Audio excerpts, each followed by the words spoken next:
los últimos meses ha habido una evolución muy grande en esto de la inteligencia artificial y bueno, supongo que habéis visto que han salido por ahí diferentes motores, diferentes inteligencias que te permiten pues desde renderizar una imagen sin derechos de autor, textos y toda la pesca que hay por ahí. Y bueno, se ha levantado demasiado bombo y platillo con respecto a esto desde el punto de vista de los desarrolladores y se ha llegado incluso a comentar en algún momento, voy a poner el chat para darme cuenta de los mensajes de la gente, porque si no... Vale. Se ha incluso hablado de que incluso nos pueden llegar a quitar el trabajo. Bien, pues dentro de lo que cabe, evidentemente esto irá evolucionando con el tiempo y cada vez supongo y espero que vaya mejorando. Y bueno, pues gran parte de nuestro trabajo como desarrolladores quedará un poco relegado a estas inteligencias artificiales. Pero lo cierto es que no creo, ¿vale? Mucho tiene que evolucionar, muchísimo tiene que evolucionar esto para que inteligencias artificiales como por ejemplo ChatGPT o Midjourney o cosas de este tipo nos solucionen todo el pescado a la hora de trabajar con desarrollo web, ¿vale? Entonces, ¿qué vamos a hacer hoy? Pues vamos a hacer un proyecto en el cual, usando JavaScript nativo y usando la tecnología de ChatGPT, vamos a hacerle preguntas y nos va a ayudar a contextualizar el proyecto y a inicializarlo. Y si no tenemos mucha idea o si no sabemos hacer una cosa, pues se la vamos a preguntar. Bueno, evidentemente el proyecto yo sé realizarlo, pero voy a hacer como si yo fuera un programador junior que necesita que le expliquen ciertos conceptos y vamos a utilizar esas inteligencias artificiales para ver en qué nos sirven, en qué apoyo nos va a trabajar todo esto. Bueno, os enseño un poco el proyecto que vamos a hacer, así rápidamente.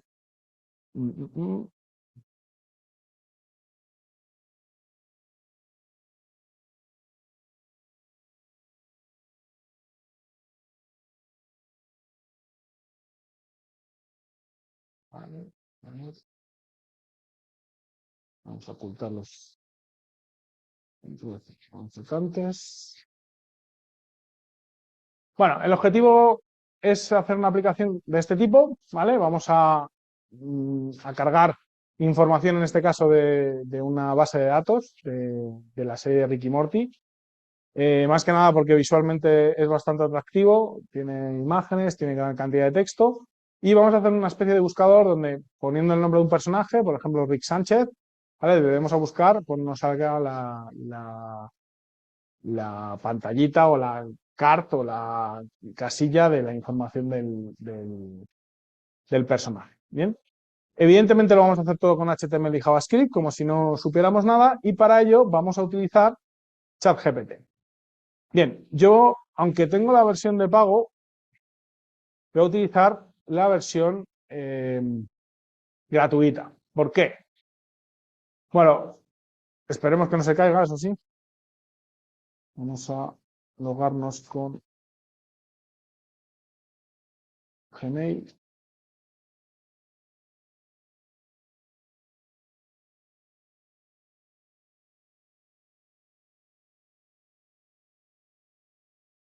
¿Vale?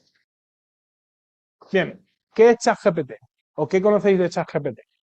Bueno, pues básicamente es como tener a un programador, ¿vale? O a una persona que sabe cosas y le preguntamos.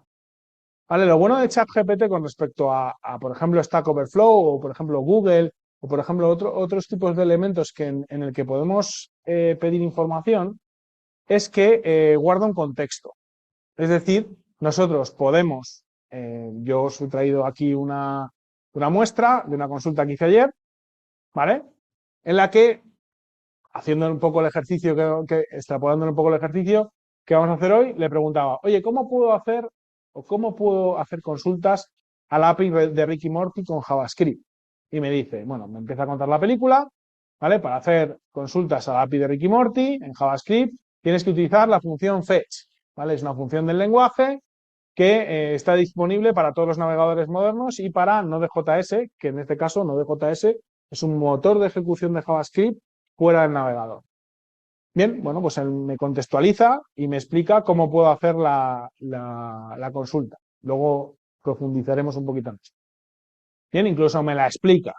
Si no entiendo un poco del tema, me la explica y puedo incluso copiar el código y pegarlo para ver si funciona. Bien, evidentemente, como yo sé de lo que está hablando, le hago una segunda pregunta. Oye, ¿me lo puedes hacer con una versión más corta, más acortada de, él me lo está haciendo aquí, con una promesa, ¿vale? Que es la forma que tenemos de hacer peticiones asíncronas en JavaScript. Y las promesas tienen dos funciones, el then y el catch. Bien, pues como yo, evidentemente, en este caso, sí que conozco la sintaxis, le digo, oye, ¿me lo puedes hacer en una versión async await, en una versión más cortita, en una versión puesta dentro de una función? Y me dice, claro que sí, ¿vale? Y entonces, pues me realiza la resolución y me explica cómo ha llegado a esa conclusión. ¿Bien? Entonces, este es el objetivo que quiero conseguir con esto. Aparte de que aprendamos y de que realicemos un proyecto en el cual, trabajando con JavaScript y con HTML, vayamos a llevar a cabo el proyecto que os he enseñado, vamos a aprender a utilizar esta herramienta, ¿vale? Esta herramienta que se supone que nos va a quitar el trabajo como una herramienta en base a nuestra ayuda, ¿vale? Es decir, que nos permita hacer nuestro trabajo de una forma un poquito más fluida. Vamos a ver que no pierda yo el contexto del chat.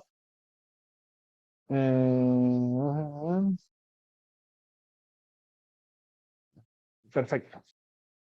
Bueno, los que estáis en el chat, iré poco a poco mirando el chat, pero como tengo poco espacio de pantalla, voy ocultando los paneles de vídeo, entonces no me salen los mensajes, tengo que ponerlos aquí a la derecha, así que os voy leyendo poco a poco, ¿vale? De hecho, voy a echar esto un poquito más para acá y vamos a empezar. Bueno, dejo ChatGPT aquí abierto y vamos a empezar con el proyecto. ¿Vale? En este caso, el proyecto, vamos a empezar como si no supiéramos nada. No sé en qué nivel estáis los que estáis aquí. Alguno conocerá de JavaScript, otro no, otro conocerá solo HTML. Entonces, vamos a ir poco a poco trabajando en este proyecto. Lo primero que voy a hacer es abrir una terminal. ¿Y por qué voy a abrir una terminal?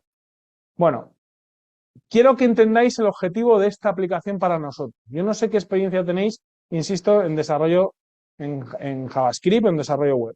Pero para nosotros esta terminal, ya sea la línea de comandos, el CMD en Windows o la terminal en Unix, es una herramienta muy potente que nos sirve para inicializar proyectos, cargar paquetes de dependencias, librerías que utilicemos. En este proyecto quizás a lo mejor no lo vamos a utilizar muy a menudo, pero sí que quiero que os acostumbréis a que si queréis dedicaros a esto, todo va a pasar por aquí, ¿vale? Así que poco a poco ir perdiéndole el miedo a manejar esta pantalla negrita, ¿vale? Que básicamente va a ser una herramienta muy útil para nosotros. Bien, dentro de esta herramienta lo que voy a hacer es dentro del escritorio, ¿vale? Voy a desktop. Dentro del escritorio, ¿cómo abrimos esa pantalla? ¿En qué sistema operativo estás, Javier? No. En Windows se llama CMD. Tienes que darle a la pantalla de ejecución, ¿vale? A la pantalla de ejecución y poner CMD abajo en el buscador y te abre el terminal. De todas formas, insisto, yo lo voy a manejar en terminal. Si no habéis tenido ninguna experiencia con terminal, simplemente quiero llamar vuestra atención a que poco a poco le vayáis perdiendo el miedo, ¿vale? Sobre todo si estáis pensando en esto de dedicaros a esto y queréis entrar en un curso donde se vaya a ver este tipo de cosas. Cuanto más rápido le perdáis el miedo a esto, mejor. No quiere decir que ahora de repente tengamos que trabajar con esta herramienta. De hecho, si alguno está un poco, no la sabe utilizar, no la ha utilizado nunca y no se sabe los comandos, ¿vale? Podéis ir directamente al escritorio, ¿vale? O a la carpeta donde queráis y crear una carpeta de trabajo, ¿vale? Yo voy a crear, por ejemplo, una nueva carpeta que se llame Workshop. Y A, la voy a llamar, ¿vale? Y esta carpeta la voy a abrir con mi editor de código favorito. En este caso es Visual Studio Code, ¿vale? Yo voy a abrir Visual Studio Code. Si queréis saber cómo se instala Visual Studio Code, pues ponéis Visual Studio Code. ¿Bien? Es un editor de código que existe para cualquier sistema operativo, totalmente gratuito y que podéis utilizar. Sí, Javier, el símbolo del sistema, correcto. El CMD, el command prompt de Windows. Bien, una vez que tengáis descargada esta aplicación, que es la que yo voy a abrir, podemos hacer dos cosas. La primera, si no manejo la terminal, de momento hasta que le pierda el miedo, abrir Visual Studio Code. Vamos a cerrar esta carpeta. Bien, abrís Visual Studio Code y arrastráis la carpeta que acabáis de crear directamente al editor de código. ¿Vale? Esa es la opción 1. Workshopía me ha salido. ¿Vale? La opción 1. Arrastramos la carpeta y a partir de aquí, a través de crear archivo o crear carpeta, nos vamos a poder manejar. Si quiero perderle el miedo a la terminal, ¿qué tengo que hacer? Bueno, pues desde la terminal navego a través del comando cd de Change Directory hasta la carpeta escritorio. En mi caso se llama desktop. Bien, y una vez en desktop puedo crear la carpeta, ya la tengo creada, con lo cual no la voy a volver a crear, pero el comando para crear carpeta sería mkdiv y el nombre de la carpeta, workshop. ¿Vale? Esto, en este caso, estos dos comandos concretamente funcionan exactamente igual en Linux, en Windows y en Mac. Sí que hay diferencias entre Windows y Linux o Mac, ¿vale? En algunos comandos, pero estos dos concretamente funcionan igual. Con eso crearíamos la carpeta y para meternos dentro de la carpeta haríamos cd workshop.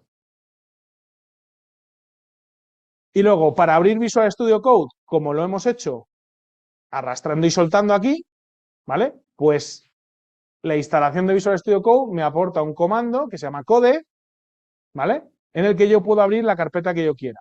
Si yo pongo code punto, abro esta carpeta en la que me encuentro en Visual Studio Code. Poco a poco, si estáis empezando en esto, yo os animo a que le vayáis perdiendo el miedo, ¿vale?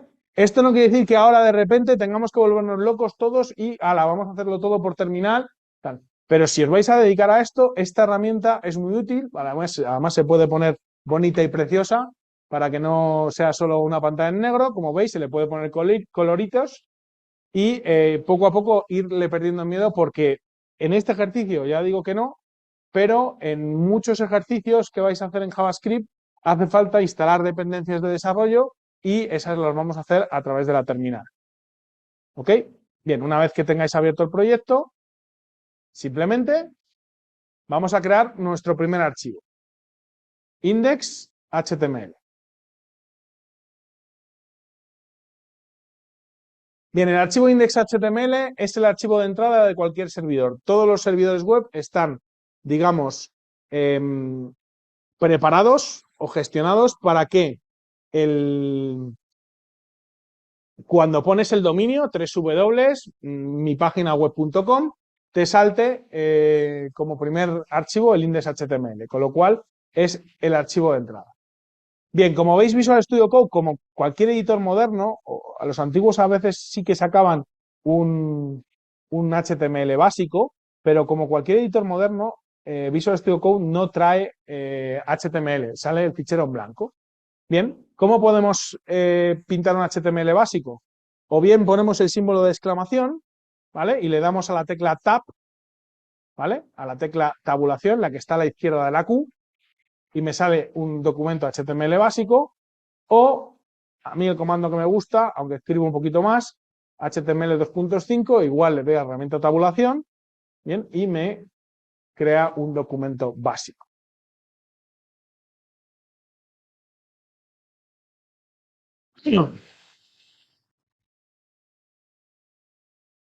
¿Ok? Bueno, Para que veáis un poco cómo va funcionando esto de ChatGPT, que no se me olvida el tema, vamos a hacerle una primera pregunta a ChatGPT, que hemos cerrado el navegador, muy bien. Chat.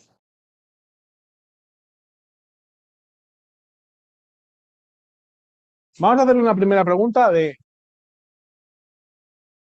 cómo empezar un proyecto HTML y JavaScript, por ejemplo. Imaginemos que no tenemos ni idea y le preguntamos a ChatGPT cómo empezar un proyecto de este tipo. ¿Veis? Para empezar un proyecto HTML y JavaScript, sigue los siguientes pasos. Planifica tu proyecto antes de comenzar, ¿vale? Bueno, vamos a ver qué deseamos lograr. Eso ya lo hemos visto, ya tenemos una visión general. Crear una estructura HTML básica una vez que tengas la idea clara del proyecto en HTML. Y eso es lo que estamos haciendo en este momento.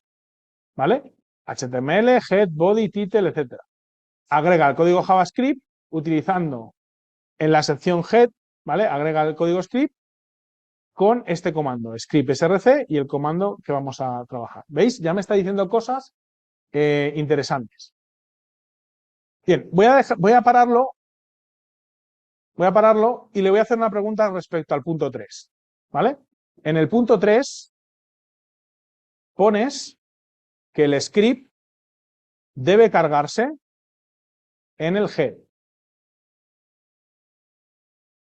Solo ahí es el sitio recomendado.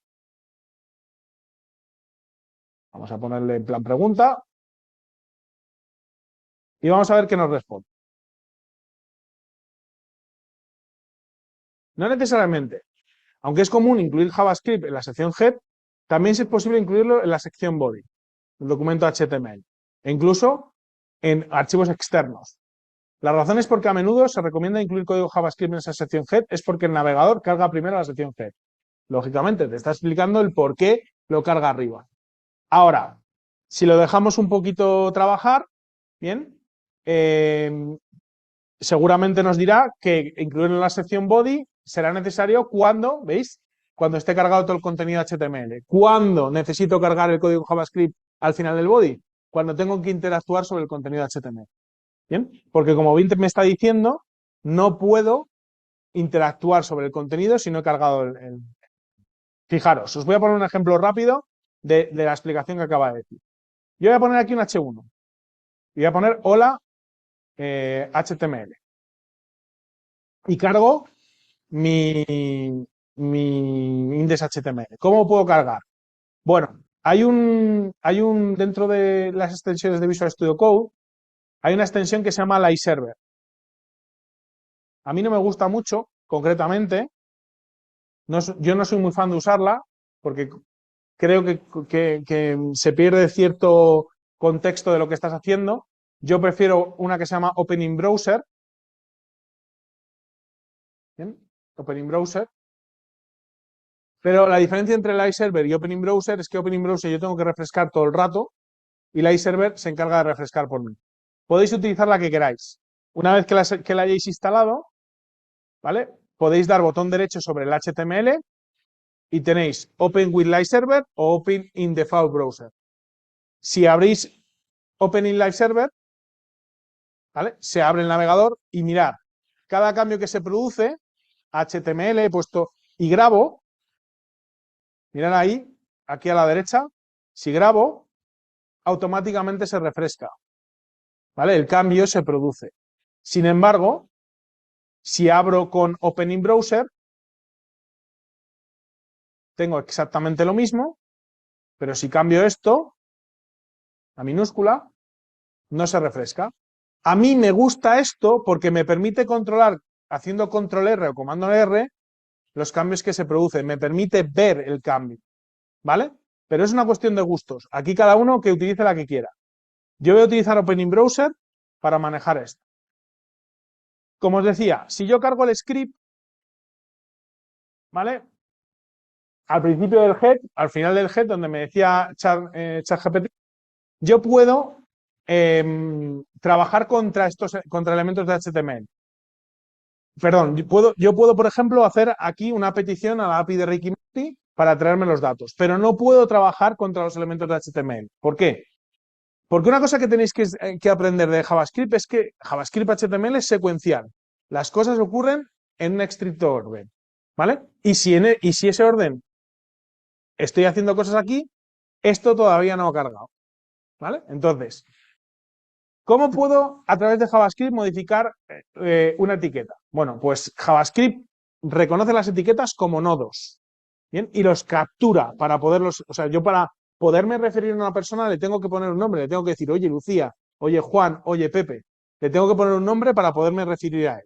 Entonces, JavaScript le tiene que poner un nombre a este H1. ¿Y qué va a hacer? Pues va a utilizar métodos de captura y le voy a decir, bueno, te voy a llamar H1 y te voy a capturar del documento y para ello vamos a ver los métodos de captura de JavaScript del documento, obténme aquel selector cuya etiqueta sea H1. ¿Bien? Entonces, este H1 es esta etiqueta. Bien, eso es lo que yo pienso. Pero si yo intento, por ejemplo, dentro de este H1 cambiar el texto, tengo una propiedad testContent, todas las etiquetas de HTML tienen una propiedad testContent que me permite cambiar el texto. Bien, alguno que haya visto JavaScript también habrá visto una etiqueta que se llama inner text. ¿Vale? Cualquiera de las dos opciones es correcta. Bien, si yo intento hacer esto, ¿vale? No recibo el cambio y si voy botón derecho del ratón en el explorador y abro la consola, ¿vale?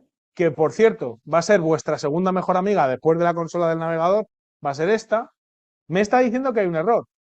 Me está diciendo que no puede acceder a la propiedad inner text porque H1 es null. ¿Y por qué es null? Porque no existe en este momento. En el momento de la carga de ese script, H1 no existe. ¿Bien? Si este mismo script, tal como está, lo cambiáis de posición y lo guardáis al body, tal como está, obtenéis el cambio que estabais buscando. ¿Por qué? Porque el script ya tiene posibilidad de capturar esto y a partir de ahí trabajamos. Si alguno tiene cierta experiencia, oye, hay un evento en load que espera que todo el HTML cargue. Bien, sí, hay un evento en load que espera que todo el HTML cargue y podríamos usarlo, pero al final, el dónde cargar el script decide qué podemos hacer con una cosa y con la otra. ¿Vale? Entonces, ¿qué vamos a hacer? Como vamos a trabajar con HTML, vamos a cargar un script. Pero este script, en lugar de cargarlo aquí en plan feo, lo vamos a cargar en un archivo aparte. ¿Vale? Y ChatGPT nos estaba diciendo, si quieres cargar un script con un archivo aparte, tienes que hacer script src. Y aquí la ruta del archivo JavaScript desde este fichero. ¿Vale? Pues venga, vamos a crear un archivo, una carpeta JavaScript, JS, donde vamos a alojar diferentes archivos. En este caso voy a poner main.js como fichero inicial, como fichero de entrada. Y aquí voy a ponerle la ruta. Desde este archivo tengo que entrar en la carpeta JavaScript y cargar el archivo main.js. Además, este editor de código, concretamente este, me ayuda mucho con lo que son las rutas. En cuanto yo voy escribiendo la ruta, me propone el archivo que quiero cargar. ¿Vale? Si lo que teníamos aquí en este archivo lo ponemos en el archivo JS, sin esta vez ya la etiqueta script, porque ya no estamos dentro de HTML, la etiqueta script referencia texto JavaScript, mirar que hemos cambiado un archivo por un archivo externo, con el mismo código. Ejecutamos y recibimos el mismo cambio de texto. Para que veáis que no os engaño, cambiar el texto. Voy a decir, hola, JavaScript.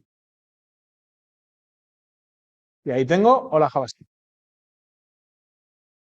Bien, ya he creado la estructura básica que comentaba ChatGPT a la hora de crear un documento de HTML y JavaScript. Bien, me falta otro detalle. Es cómo puedo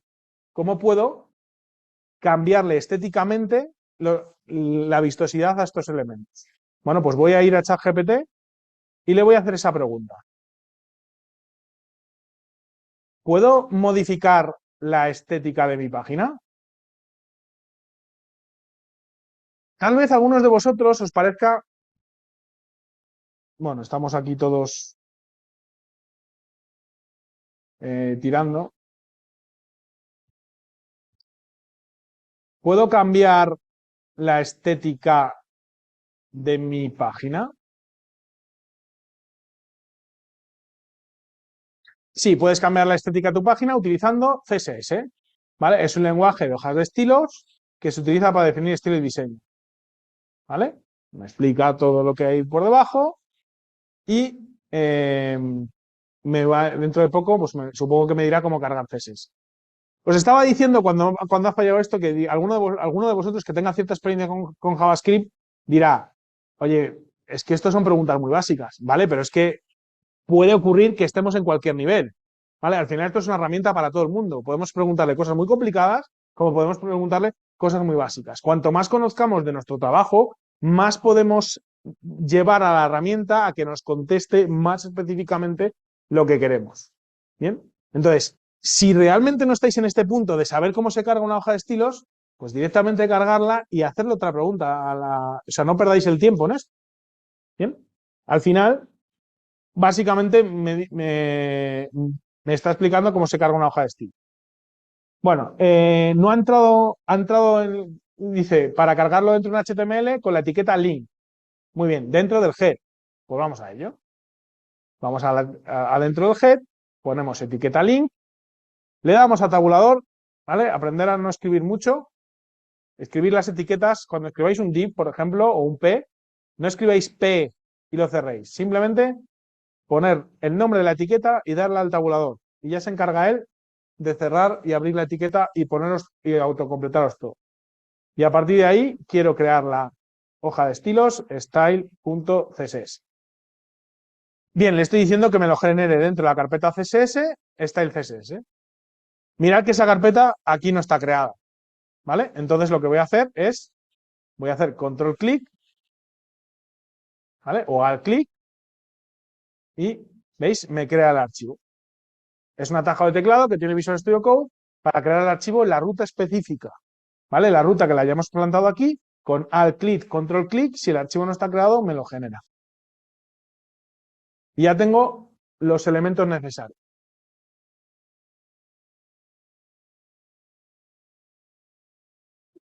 Bien, ¿cómo va la cosa? Gente del chat, ¿cómo va la cosa? ¿Se escucha bien? ¿Lo vamos entendiendo? ¿Algunos ha quedado ahí en el símbolo del sistema? No sé si se oye o no. Confirmadme, por favor, que se oye, los que estéis en el chat. Bueno, pues vamos a profundizar un poco en esto. Sonido ok. A lo mejor el sonido ok, pero a lo mejor en la programación no tan ok. Bueno, vamos poco a poco. Ya tenemos una hoja de estilos, ya tenemos un JavaScript y ya tenemos un HTML. Creo que tenemos los elementos básicos necesarios para trabajar en este proyecto. Lo primero que vamos a hacer es una maquetación, ¿vale?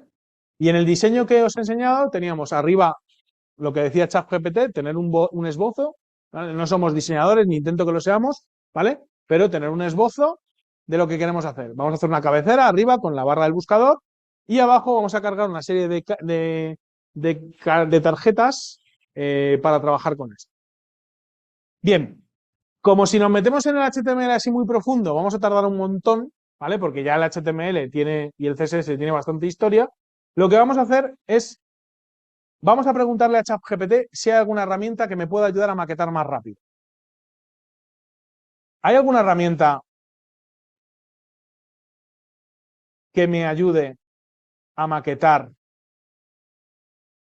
HTML y CSS rápidamente?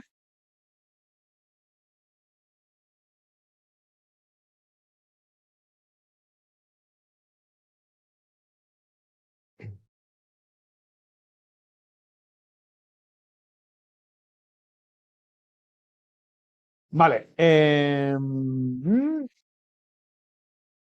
Bueno, aquí me está hablando de editores de código. no es lo que yo quería. Voy a parar el elemento.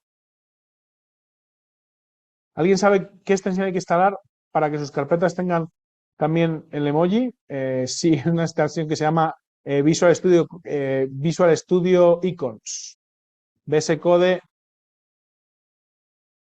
Icons. ¿Vale? Esta. Te pone esos iconitos de ahí. Pero vamos, eso no es lo importante ahora. Venga, la pregunta que yo quiero, él no me la ha entendido mal, me ha dicho, oye, pues herramientas para maquetar más rápido, pues evidentemente un editor de código que además me está ofreciendo el que yo estoy utilizando. No, me refería a librerías de HTML y CSS. Existen muchas librerías de HTML y CSS que me facilitan la maquetación y el diseño, ¿vale? Bootstrap, por ejemplo, es una de ellas, quizás es la más utilizada a día de hoy, y supongo que la segunda será Tailwind. Bueno, Foundation, que ya está un poquito obsoleta en este caso, y a ver si Materialize. Bueno, tampoco creí que me iba a ofrecer Tailwind como segunda opción, porque es una librería que es relativamente nueva, pero que la verdad es que está dando bastante fuerte. Bueno, vale, perfecto. Con esto me vale. Vamos a utilizar Bootstrap. Pues vamos aquí, vamos a coger Bootstrap y yo os recomiendo, por supuesto, que vayáis a la documentación. Aquí tenéis información para trabajar con ella. Por ejemplo, si quiero crear un HTML básico, me da incluso el código que puedo copiar y pegar o los links que tengo que cortar y pegar. ¿Vale? Vamos a ir un poco más ligeros en esto. Básicamente, lo que Bootstrap me dice, para poder utilizar Bootstrap tienes que cargar esta hoja de estilos que tengo aquí en el head en tu HTML y cargar este script abajo en el body, ¿vale? Y ya os digo yo que si os leéis un poco más y especificáis un poco más, bueno, no quiere esto manejar, tiene que estar por encima y por encima de vuestros scripts y por encima de vuestras hojas de estilos. Voy a coger esta hoja, este link, y lo voy a cargar por encima de mi hoja de estilos. Y voy a cargar este script y lo voy a cargar por encima de mi script. ¿Qué me ofrece? ¿Qué es esto de Bootstrap que he cargado? Insisto, aquí tenéis el link y el script, ¿vale? El resto es el HTML que ya tenemos cargado. ¿Bien? ¿Qué me ofrece esto de Bootstrap? Pues me ofrece la posibilidad de que si yo quiero un botón y yo le pongo enviar, yo tengo estos estilos. Voy a abrir el proyecto. Tengo ese estilo. Botón gris de toda la vida, feo, ¿vale? Para darle a enviar. Gracias. ¿Qué me ofrece? Pues Bootstrap me ofrece, muchas gracias, el concepto de clases de utilidad. ¿Qué son las clases de utilidad? Al final una clase, ¿vale? Si yo defino en mi clase, en mi hoja de estilos, si yo defino una clase, la voy a llamar botón, yo le puedo decir, por ejemplo, al botón que tenga un background color, ¿vale? Evidentemente me tengo que saber esas reglas, eso forma parte del estudio que uno tiene que hacer para poder trabajar con este lenguaje CSS, y le voy a poner color red, ¿vale? Le estoy diciendo que aquel elemento que tenga esta clase, porque lleva un punto, tenga el background color red. Entonces, aquí, en el class, le voy a poner la clase botón. Automáticamente, lo que tenemos es que se pone en color rojo, ¿vale? Es así como funcionan las hojas de estilo. Las hojas de estilos es un conjunto de clave-valor, ¿vale? Una propiedad y el valor de dicha propiedad que se aplica a un elemento concreto. Bien, una vez entendido cómo funcionan las hojas de estilos, Bootstrap me aporta, voy a comentar esto, Bootstrap me aporta estilos ya prefijados. Si os vais a la documentación de Bootstrap y, por ejemplo, busquáis aquí button, pues tenemos aquí diferentes colores de botón. Por ejemplo, a mí me gusta mucho el rojito. Pues el rojito es el 1, 2, 3, 4, pues 1, 2, 3, 4. BTN Danger, si yo le aplico, ¿veis? Esto es lo que yo ya tengo escrito y tengo la clase BTN Danger. ¿Vale? Voy a hacer esto un poquito más grande. BTN Danger. Si yo cojo esa clase y se la aplico a mi código, ¿vale? La suma de BTN más BTN Danger me aporta ese estilo de botón. ¿Vale? Pues esto es lo que vamos a utilizar para maquetar esto un poquito más. ¿Bien? Y no meternos tan en profundidad en CSS y en HTML, y sí poder ir a la parte de programación, que es la que nos va a permitir jugar con todo esto. ¿Hasta aquí todo el mundo me ha entendido? ¿Alguna duda en el chat? Pues venga. Vamos a darle un poquito más de velocidad a esto para empezar, para que nos dé tiempo a hacer cosas chulas. Bien. Borramos el botón, ya hemos explicado las clases de utilidad y voy a poner una cabecera, que es donde va a estar mi buscador, ¿vale? La cabecera de mi página. Y voy a poner una etiqueta main, que es el cuerpo de mi página. Las dos son etiquetas de HTML semánticas. Una define la cabecera de la página y otra define el cuerpo de la página. En el cuerpo de la página es donde vamos a poner la sección con todas las tarjetas. Y en la cabecera de la página es donde vamos a poner el input con el buscador, ¿vale? El logo de Rick y Morty con el input del buscador. Bien. Vamos a definir. A mí me gusta trabajar con HTML como si fueran cajas. Si yo tengo que mudar una casa entera, ¿vale? ¿Qué voy? ¿Cogiendo cubiertos, vasos y me lo llevo de casa en casa? ¿O lo meto todo en una caja y me lo llevo en una caja para que sea más fácil transportable? Pues los divs, los divisores, hacen en ese concepto de caja. Entonces, vamos a hacer un divisor con una imagen donde vamos a cargar el logo de Rick y Morty. Este va a ser el logo, que ahora lo buscamos, de Rick and Morty. Y vamos a hacer otro div donde va a estar mi buscador. El buscador al final va a ser un input, ¿vale? Una etiqueta input de tipo texto, ¿vale? Para que yo pueda poner aquí Rick, ¿vale? Y le vamos a poner, por supuesto, un botón de buscar. Ahí estaría. Una maquetación muy sencilla, un divisor, una imagen, otro divisor, un input con un botón, ¿vale? Que lo que tiene es el input con el botón. Bien, dentro del input test hay una propiedad que se llama placeholder, que me permite ponerle un texto al input dentro, pero ese texto no es información, es simplemente una ayuda. Introduce nombre, personaje, por ejemplo. Fijaros, este placeholder lo que hace es, mete este texto aquí dentro y cuando yo clico y me focalizo, en cuanto escribo desaparece. Que borro, vuelve a aparecer. Es como una especie como de información y así no tenemos que poner el famoso label este que se pone en los formularios, que sí que tiene más sentido que ponerla. Vale. Venga, vamos a ver. Evidentemente, aquí vamos a dejar un poco de la 8 GPT. Ahora le haremos preguntas que si no se cansa y si se cansa no nos deja, no nos contesta después. ¿Vale? Aquí llega la parte que me toca a mí como profesor explicaros. Dentro de Bootstrap hay unas clases que, por ejemplo, definen color de fondo, definen espacio, ¿vale? Definen tipo de fuente, color de fuente.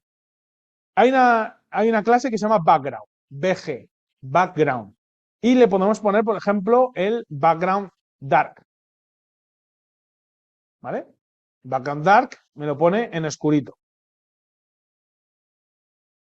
Le podemos poner, por ejemplo, background secondary. ¿Bien? Y me lo pone en gris. ¿Esto dónde está definido? Pues si vais a la documentación de Bootstrap y decís colors, tenemos definidos una serie de colores, tanto para texto como para fondo. ¿Vale? Estaría aquí background, sería. Ahí lo tenéis. Yo le he puesto, por ejemplo, el BG Secondary. La clase BG Secondary es este color grisito. ¿Vale? Pero luego tiene más colores, han ido cambiando colores y podemos, por ejemplo, pues ponerle el BG Dark Subtle. Si yo le pongo BG Dark, este es nuevo, no lo conocía, me lo pone en color gris clarito, por ejemplo. Venga, os he dicho que esto funciona con la suma de clases de utilidad. Bueno, pues vamos, ya le hemos puesto un color de fondo, ahora le voy a poner un padding. El padding es el espacio que hay entre el texto y el borde, pero por dentro, no por fuera. Hay dos tipos de espacios, el margen y el padding. El margen me separa de otros elementos, el padding, ¿vale? Me deja un poquito de aire respecto a mis extremos. Entonces voy a coger esto y le voy a poner un padding. Padding, P, ¿vale? Y si lo quiero por todos lados, pongo un guión y un tipo de padding. Y numera desde 1 hasta 5, siendo 1 el más pequeño, ¿vale? Genera un poquito de padding, siendo el 5 el más grande. ¿Vale? Bootstrap en este caso me da unas medidas que ya están prefijadas. ¿Las puedo modificar? Sí, ¿vale?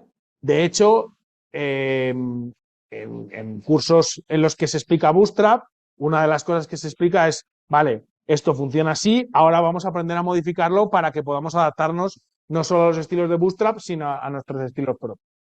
Entonces, a partir de ahí, pues evidentemente el 5 es un poco exagerado. Yo creo que con un padding de 3, más o menos, tenemos el objetivo cumplido. Vamos a buscar el logo de Rick y Morty. Logo Rick and Morty. En imágenes. Y el segundo creo que es el que es ya PNG. ¿Vale? Así que ponéis abrir una imagen y cogéis el logo. Lo paso por el chat para si alguno lo quiere coger y le facilito un poco la vida. Bien, esa ruta la tenéis que meter dentro del SRC de la imagen. No os asustéis, ¿vale? Cuando metáis esta imagen tiene unas medidas, concretamente 3840 por 2160. Evidentemente no es lo más óptimo. Cuanto más grande sea, más tiempo tarda en cargar. Deberíamos coger esa imagen a un tamaño cercano al cual lo vamos a usar. Pero no estamos en ese punto, así que vamos a modificarlo por estilos. La imagen me va a salir enorme, ¿vale? Se va a salir de los márgenes y yo ahora tengo que adaptarla. ¿Y cómo la adapto? Pues le voy a decir con una clase de Bootstrap IMG Fluid. La clase IMG Fluid de Bootstrap lo que hace es adapta la imagen al contenido, pero tampoco va a hacer mucho, ¿eh? ¿Vale? La va a adaptar al contenedor, a la web, ¿vale? Pero yo quiero que esta imagen sea más pequeña. Aquí va a llegar el punto en el que yo tengo que meter mi propia clase, ¿vale? Vamos a meterle la clase logo, ¿vale? Y esta clase no viene de Bootstrap, viene de mis propias hojas de estilo. Entonces yo tengo que ir a mi hoja de estilo y aplicarle una clase. Y en esa clase le vamos a meter un tamaño. Pues aplico clase logo, punto logo, width, y le voy a poner un tamaño de 100 píxeles. Fijaros que ahora, pues 100 píxeles me pasa un poquito, quizás 200. Ahí tiene un tamaño un poquito más considerable. Quizás a lo mejor no sea el mejor de los logos que he cogido. Bueno, no está mal. Tiene ahí unos márgenes un poquito, claro, pero bueno, no pasa nada. Y ahí tendríamos la imagen y el input. ¿Qué es lo que pasa? Que yo el input lo quiero que se cargue aquí a la izquierda. Bien, pues entonces lo que voy a hacer es preguntarle a ChatGPT. En Bootstrap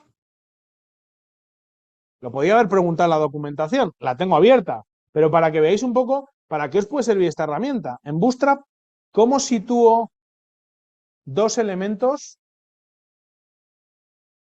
uno al lado del otro? Bueno, regeneramos respuesta.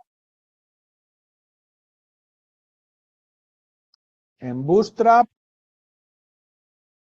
¿cómo sitúo dos elementos, uno al lado del otro?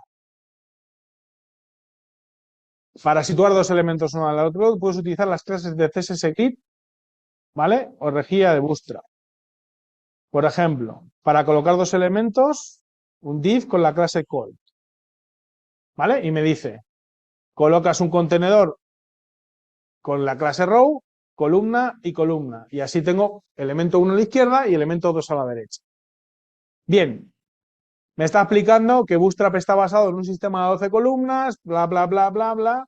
Es decir, está intentando explicar cómo funciona el modelo de grid, pero como yo sé de lo que lo que estoy buscando, quizás esto es demasiado, es una respuesta demasiado extensa, ¿vale? Así que la paro y le digo, ¿hay algún método que no implique grid para colocar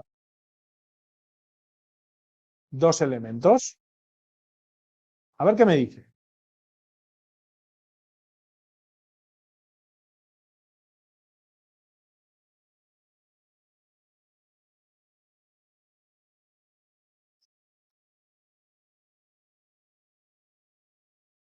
Le hemos hecho una pregunta difícil.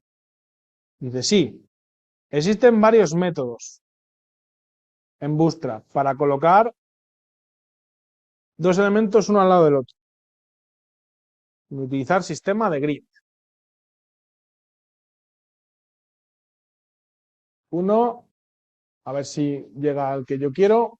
Uno de los métodos más sencillos es utilizar la clase floatLeft y floatRight. Bien. A ver, recordad que esto es una inteligencia artificial que se basa en todo, en los motores de entrenamiento que tienen todo lo que ha tenido Internet. Esta es una de las razones por las cuales yo pienso que esto jamás podrá sustituirnos. ¿Por qué? Porque esto se basa en documentación que ha leído en Internet. Pero esta documentación que se está poniendo aquí, ya os digo que está desactualizada. ¿Vale? Ya no existen las clases Floatlet en la versión que tenemos actualmente en Bootstrap. De hecho, podéis comprobarlo. Si ponéis aquí floatLeft, ¿vale? ¿Veis? Ya no existe floatLeft, existe floatstar, floatend y floatnone. ¿Bien? De hecho, se plantea de forma distinta. ¿Bien? ¿Veis? No existe ninguna de las que nos ha dicho. ¿Cuál es la que me permite hacer eso? Pues displayFlex. dflex es una clase que me permite meter un contenedor a la derecha y un contenedor a la izquierda. ¿Bien? Entonces, por esto, evidentemente esto se puede entrenar, será cada vez mejor y por eso mejorará con el tiempo, pero por eso no debemos seguir a rajatabla y sí debemos estar un poco, digamos, enterados de lo que estamos haciendo. Porque aunque sea una herramienta muy útil para nosotros, bien, puede tener este tipo de fallo. ¿Cómo hacemos lo que os estoy diciendo? Pues iros aquí y el header, yo quiero situar el logo a la izquierda y el input a la derecha. Pues le ponéis al header, al contenedor de flex. Y simplemente con poner esa clase, ¿vale? Va a ir un elemento a la izquierda y otro a la derecha. Vamos a poner esta hoja de estilos un poquito más pequeña. Vamos a ponerle 100, aunque luego quede más pequeño. 50. Vale, así. Bien, ya hemos situado un elemento a la izquierda y a la derecha. Ahora, quiero que esto sea un poquito estéticamente un poquito más chulo. Las clases de los botones ya hemos visto que tienen una clase btn y le voy a poner btn danger, guión danger, para que sea rojo.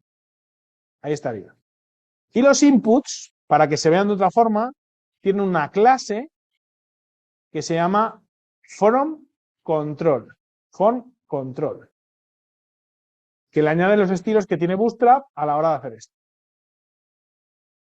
Bien, ¿qué problema tiene el form control? Pues que esto y esto se convierten en dos elementos en bloque. CSS tiene HTML tiene dos tipos de elementos en línea y elementos en bloque. ¿Vale? Los elementos en línea se colocan uno a la derecha del otro, los elementos en bloque se colocan uno debajo de otro. Al añadirle esta línea, lo que ha hecho es convertirme esto en un bloque y esto en otro bloque. ¿Vale? ¿Cómo puedo modificar eso? Ya lo hemos visto. Si tengo un div contenedor donde esto quiero que quede a la derecha y esto a la izquierda, vuelvo a repetir la clase de flex. Y automáticamente tengo eso. ¿Vale? Y le vamos a decir que ocupe el 100% del contenedor.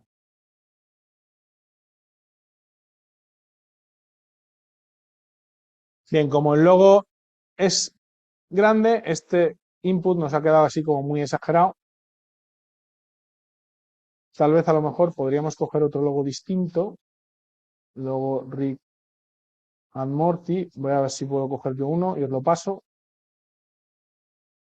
Que tenga menos margen. Este tiene menos. Este. Es que este tiene mucho margen por arriba y por abajo. Vamos a coger este. Os lo paso por el chat igualmente. Está enorme, sí. Este. Yo creo que es mejor. Vamos a probar. Sustituimos la imagen por esta que os acabo de pasar. Y ahí queda bastante mejor.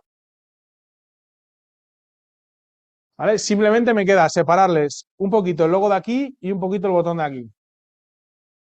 ¿Vale? Incluso ahora puedo hacer el logo incluso más grande. Que antes me molestaba, me lo hacía bastante. Ahora puedo hacer un poco más grande, dándole el tamaño a los 200 píxeles. Fijaros, clases de utilidad.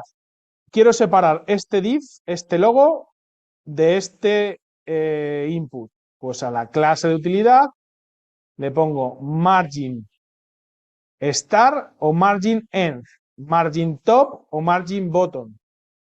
¿Vale? Así funcionan las clases de utilidad de Bootstrap. ¿Qué quiero? ¿Un margen por el principio, por el final, por arriba o por abajo? Realmente, si estoy en la imagen, quiero un margen por el final. Luego, margin end. Y le voy a poner un margin, por ejemplo, de 2. Y se me separa. ¿Qué quiero un poquito más? Pues le pongo de 3. Y se me separa. Lo mismo puedo hacer con el botón.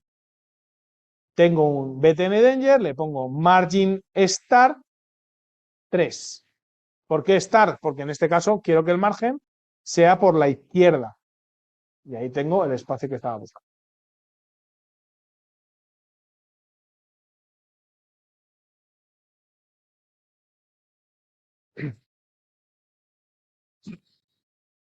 Por último,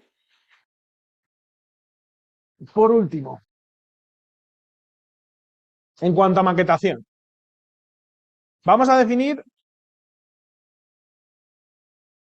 dónde se sitúan los personajes. Dentro del main voy a crear una sección, que es un contenedor que define una sección dentro de mi página.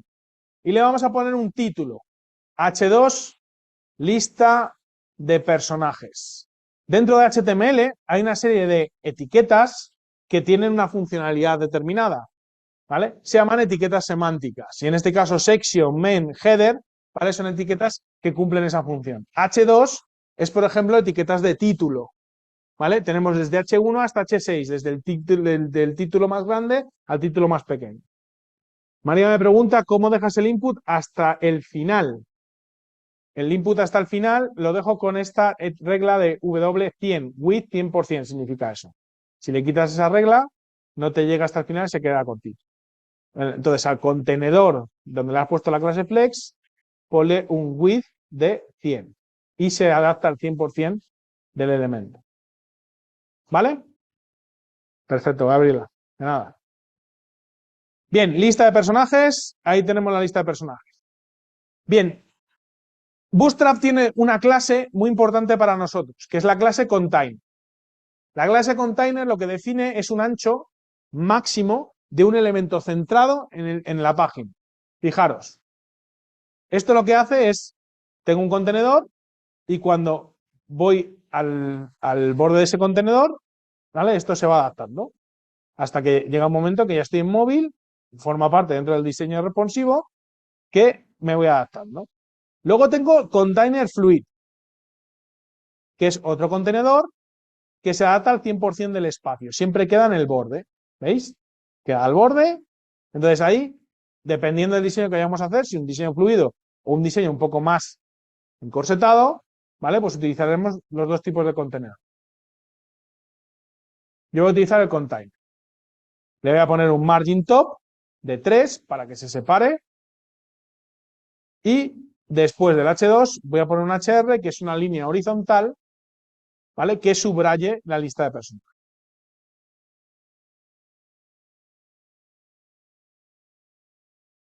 Venga, en cuanto a maquetación, prácticamente lo tenemos. No vamos a meternos mucho más en lío.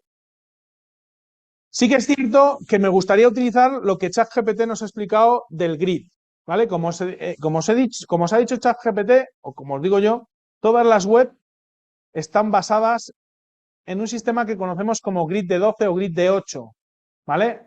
No me quiero meter mucho en este tema porque es un tema más de diseño, ¿vale? Pero las webs están basadas casi todas en un grid de 12, que lo que hace es básicamente esto. Fijaros, yo tengo contenidos, ¿vale? Columnas, donde defino qué espacio, cuántas, 12 columnas, donde defino qué espacio quiero que tengan las cosas. Por ejemplo, si quiero tener tarjetas que ocupen 3 columnas, ¿vale? Esto tiene que ser un call de 3 columnas me entrarían entonces, si tengo 12, me entrarían 4 columnas de 12. Solo hay que multiplicar el número de columnas por la cantidad de elementos de columna. ¿Ok? Bien, ¿cómo funciona esto en Bootstrap? Bien, Bootstrap me obliga, ya lo habéis visto en ChatGPT, a tener un contenedor que se llame row. Y luego cada elemento, cada artículo de esta lista de personajes tiene que tener una clase call. Vamos a ponerle un texto al artículo dentro para que veamos. Vamos a poner un poquito de texto falso, un lorem de 10.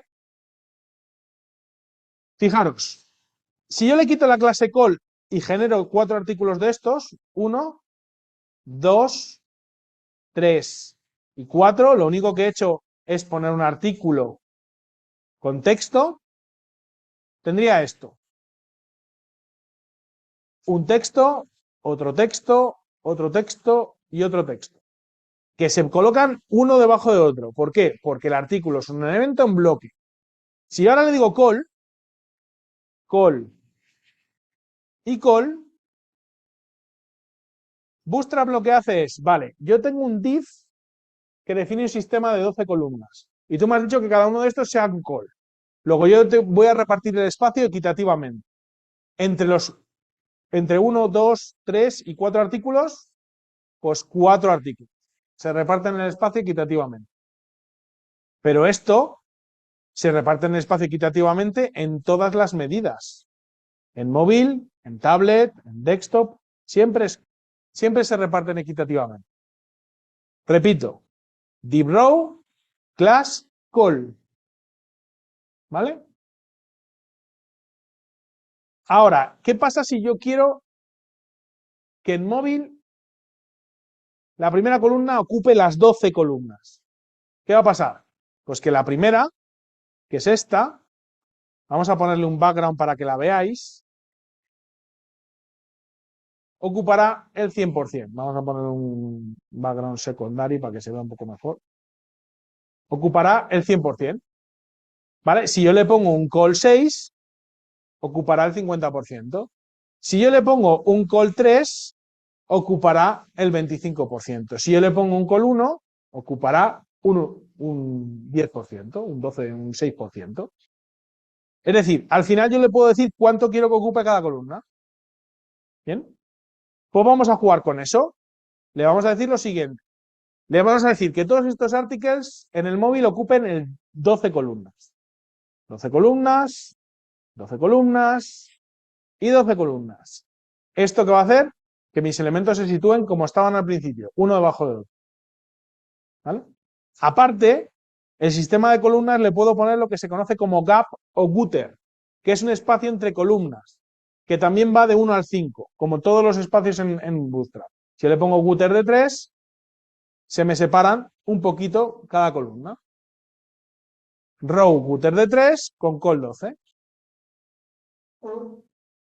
Ahora, ¿qué pasa si yo quiero que en tablet, en vez de 12 columnas, bueno, en móvil, vamos a poner en vez de 12 columnas, vamos a poner 6, porque no tenemos contenido. 6 columnas, 6 columnas. Entonces, se van a poner dos en grupos de 2. ¿Vale? 2 y 2. Como son 4, 1 y 2. Esto en móvil, o sea, en móvil se va a ver así. Ahora le voy a decir, oye, en tablet, bueno, pues Bootstrap tiene un sistema que se llama el sistema de tallas de camiseta. El call a secas es el móvil. El call a secas es el móvil. A partir del call tenemos la talla de camisetas, iría, lo podéis ver aquí en la documentación.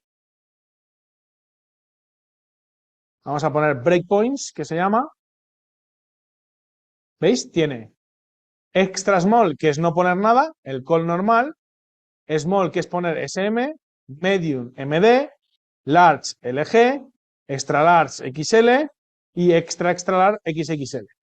¿Vale? Así funciona. Entonces, si yo, por ejemplo, voy a mi código y pongo call SM, estaría yendo a tablet pequeña. Voy a ir a tablet grande, tablet mediana. Call MD, le voy a decir que se ponga a 3 columnas. Luego, la columna tiene que ocupar 4 filas. Recordar, este número por el número de columnas. Si son 4 y multiplico por 3 columnas, son 12. Entonces, poner un call MD4 significa que quiero grupos de 3. Grupos de 3, grupos de 3, grupos de 3, grupos de 3. Ahí tengo 3 columnas. De 2 a 3 columnas. Si voy poniendo más columnas, pues tendré más posibilidades. Y ya tengo una web que se conoce como web responsiva, que se adapta a mi dispositivo de una forma relativamente sencilla. Vale, en lugar de Lorem Ipsum, y ya acabamos con la maquetación y nos ponemos con el JavaScript, lo que vamos a poner es una card de Bootstrap, una card, ¿vale? Busquéis aquí en Bootstrap card y tiene pues la típica card donde pones una imagen con un texto y luego tiene la que yo os he enseñado en el ejemplo horizontal, que es esta, que la imagen aquí y el texto aquí. Coger la que os guste. Lo que sí os digo es que cuidadito al copiar el código. Vamos a coger la primera, que es la más sencilla de coger. Cuidadito a copiar el código porque aquí tiene un estilo inyectado que hay que quitar, porque si no, esto siempre tiene medida 18 rem. Así que copiamos la card y la sustituimos por el Lorem Ipsum. Mirad, truquito de Visual Studio, seleccionáis un grupo de texto, le dais a control D, control D, control D y pegáis la misma etiqueta. Voy a hacer un poquito esto más grande porque al final aquí no se ve absolutamente nada. ¿Vale? Fijaros que he puesto este div dentro del article en lugar del Lorem Ipsum. Y le tenéis que quitar este style, lo mismo de antes. Subrayáis el style, control D, control D, control D, he subrayado todo y borro. Y automáticamente me queda borrado en todas. Y ahí tendría las cards.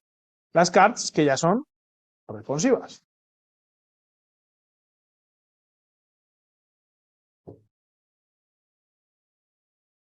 Vale, para hacerlo más sencillo, vamos a poner una imagen con la imagen de Ricky Morty o con la imagen del que sea, y en el carbody vamos a dejar solo un H5, solo el H5,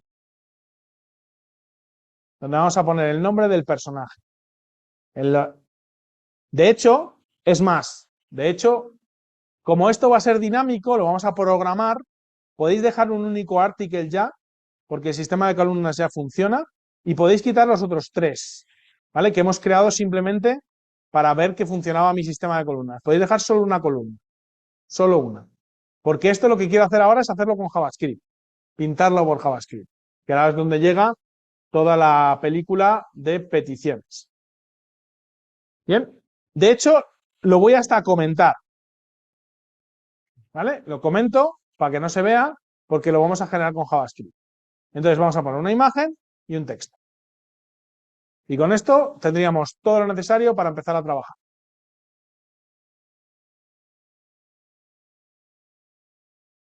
Bien. Vamos al JavaScript. Una de las cosas que tenéis que saber es lo que os he dicho antes. Dentro de JavaScript podemos acceder a los elementos HTML, pero para poder cogerlos y moverlos, ¿vale? Yo tengo que previamente capturarlos con JavaScript. ¿Cómo los capturo? Pues a través de los métodos de captura, que pueden ser los métodos get o query selector, a través del nombre de la etiqueta, del nombre de la clase o del nombre del identificador. Bien, yo necesito capturar esta zona, así que la voy a identificar como zona personajes, para facilitarme la vida. O bueno, le voy a poner characters,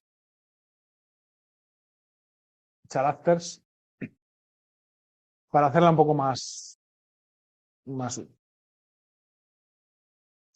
Bien, voy a JavaScript y ¿qué tengo que capturar? ¿Con qué va a interactuar mi usuario dentro de la aplicación? Pues va a interactuar con este elemento, que es donde va a escribir, con este botón, que es el que va a pulsar, y con la vista que se va a generar dinámicamente con todos los personajes. Esos tres elementos los tengo que capturar, ¿vale? Así que al input le voy a poner un identificador, lo voy a llamar input, y al botón le voy a poner otro identificador, lo voy a llamar btn. Así me facilito la vida a la hora de capturar los elementos. Así que voy a capturar este identificador y este identificador. ¿Dónde? Por JavaScript. Vamos al main. Quitamos lo que había por aquí y capturamos el input con document.querySelector y el identificador que se pone como almohadilla, la clase con punto y la etiqueta, simplemente el nombre de la etiqueta, pues como es un identificador que se llama input, lo colocamos así.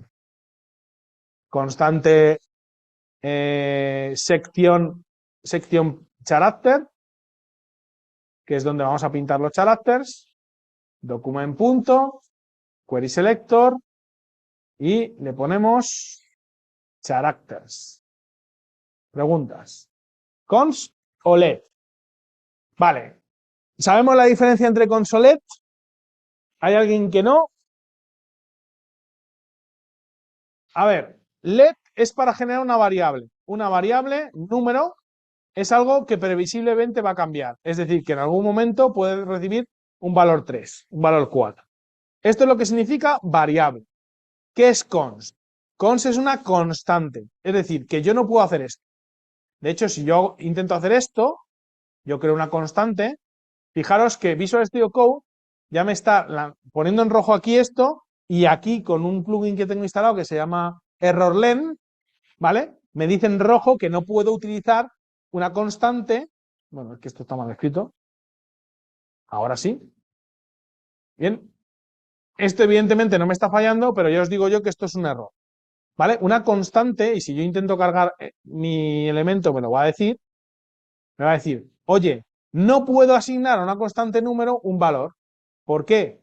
Porque una vez que le asigno un valor, no se lo puedo cambiar. ¿Por qué los elementos del DOM, por qué los elementos de HTML los capturo como constante? Porque lo que precisamente quiero hacer es proteger ese elemento para que nadie lo pueda sobreescribir. ¿vale? Lo capturo arriba y ya esto es hasta la saciedad del input y nadie me lo puede sobreescribir. Es una forma de proteger y de hacer mi código mucho más escalable. Si yo le pongo un LED a esto, 10 líneas más abajo hacen input igual a 3 y me acaban de fastidiar todo el elemento. Y es por eso por lo que es mejor los objetos capturarlos como conos. ¿Entendido, María?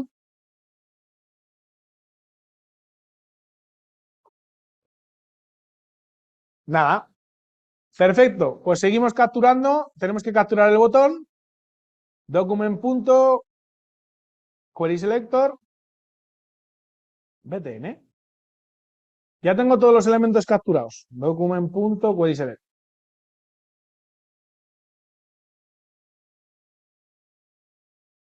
Vamos a empezar pintando los elementos del API de Rick y Morty. Bueno, para la API de Rick y Morty, evidentemente nos tenemos que meter en Rick and Morty API. Es una API de estas que se denominan API Fake, ¿vale? Básicamente es un sistema que lo que me aporta es una serie de consultas a una base de datos que es pública, en la que me permite pintar personajes o localizaciones o episodios con el motivo de practicar, ¿vale? Esto está pensado para los desarrolladores para que practiquemos con lo que se llama una API, ¿bien? Que básicamente es un conjunto de funciones que me permiten consultar contra una base de datos.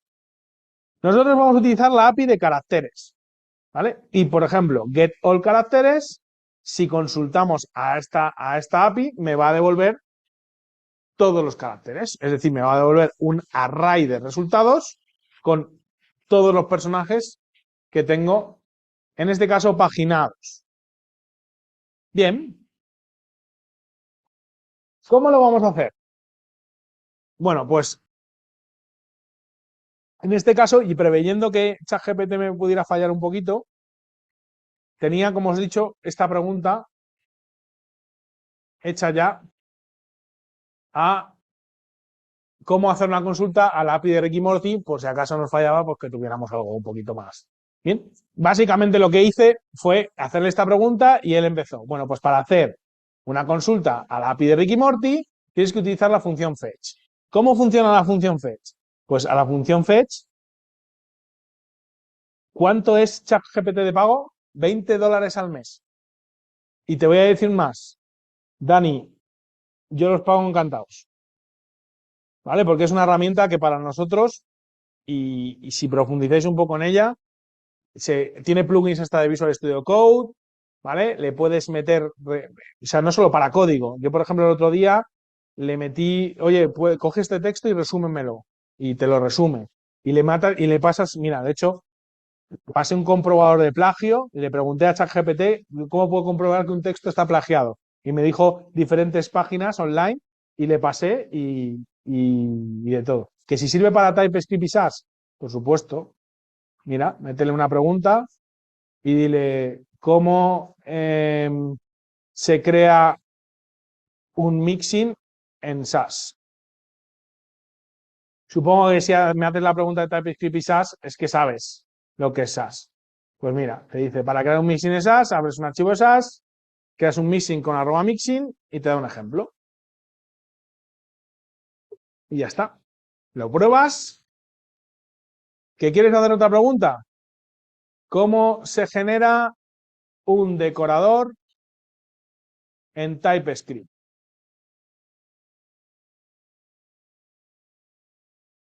En TypeScript los decoradores son funciones especiales que modifican el comportamiento de una clase, método o propiedad. ¿Vale? Y ahora te pongo un ejemplo. Es decir, esto para nosotros, si estás aprendiendo un tema, pues básicamente es como si alguien te lo explicara, porque además tiene contexto. Entonces, insisto, no creo que nos vaya a quitar el trabajo, pero es una herramienta lo suficientemente potente como para plantearse utilizarla.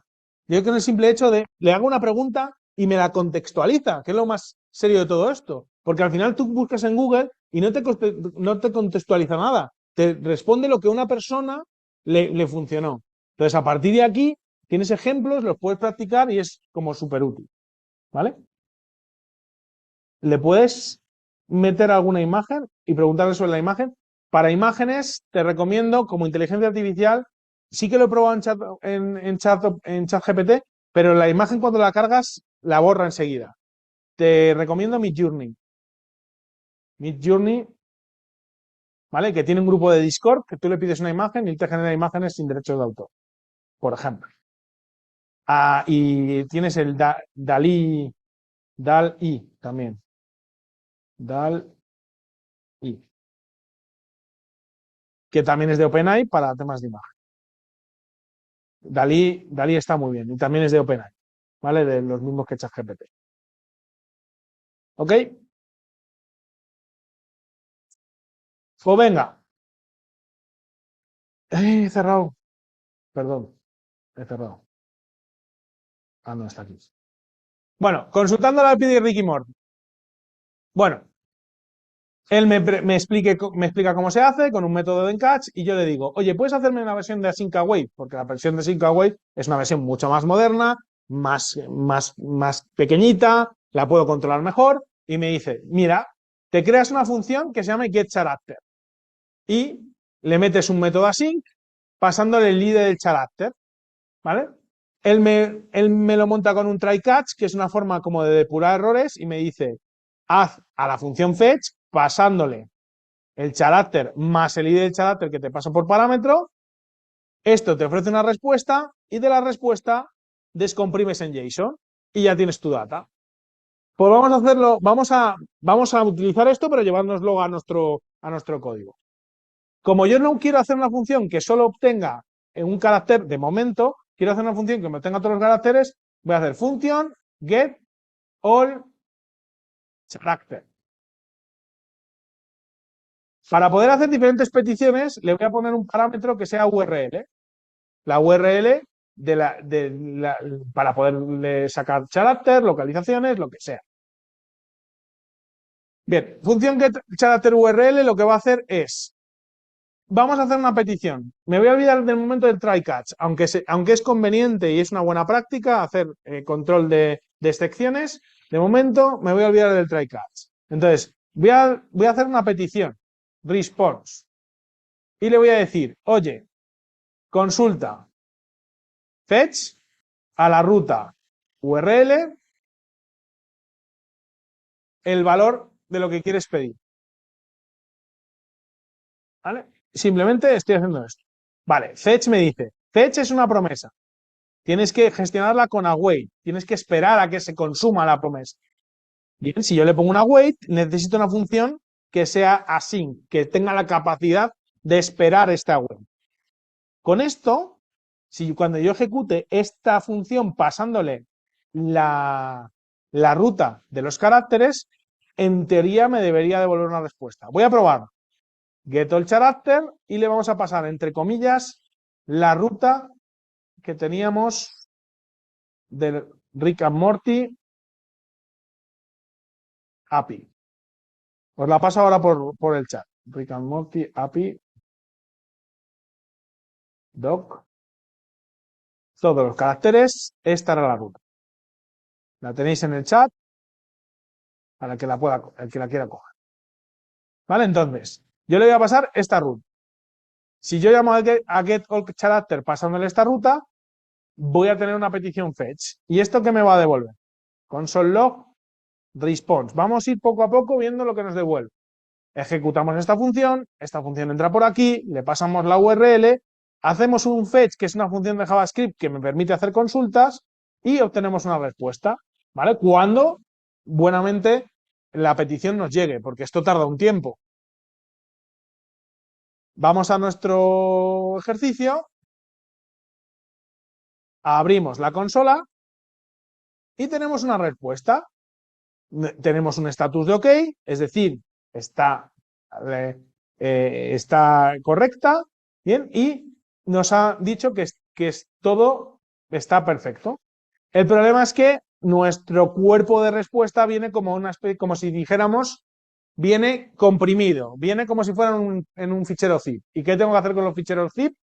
Descomprimirlos. Para descomprimirlos, me dice, una vez que te llegue la respuesta, aplica el formato JSON, la función JSON. ¿Y por qué la función JSON? Porque nosotros en JavaScript todo lo consumimos en un formato que se denomina JSON, ¿vale? Entonces quiero que me lo transforme a esa. Pues voy a hacer exactamente lo que pone aquí. Constdata, await response, porque yo he llamado a mi constante response, y le voy a decir que la descomprima en JSON. Voy a hacer un paso antes, le voy a decir constdata, await response, y esto también es otra petición que se hace a la API para que la respuesta me llegue en formato JSON, con lo cual también voy a tener que esperar a que eso se consuma. Cuando reciba el data, le voy a poner data y a ver qué pasa ahora. Bien, me llega un objeto que tiene una parte de info y una parte de results. Ah, y aquí llega un array de datos que son los datos que yo quiero pintar. Es decir, lo que yo estoy buscando es, del data tengo un objeto info, ¿vale? Y también tengo, esto lo acabo de ver, ¿eh? O sea, no es una cosa que lo acabo de ver, results. Los pongo por separado. El objeto info me da información sobre cuántos personajes hay, cuál es la siguiente página y cuántas páginas tengo. ¿Bien? Y el objeto result me da los 20 primeros personajes, del 0 al 19. ¿Vale? Luego, si yo le paso page 2, es decir, en lugar de pasarle esto, le paso page 2, ¿qué voy a obtener? Lo mismo, pero obtengo 21 hasta el 40. Es decir, ya tengo una función que si le paso page 1, page 2, page 3, page 4, page 5, me está paginando mis respuestas. ¿Vale? Y funciona perfectamente, simplemente pasándole la URL de la página. Evidentemente vamos a pasarle page 1. O si no le paso nada por defecto, me carga page 1. Ya tengo mis resultados. ¿Qué quiero hacer con estos resultados? Pues los quiero pintar. Return, los retorno para poderlos pintar. Bien.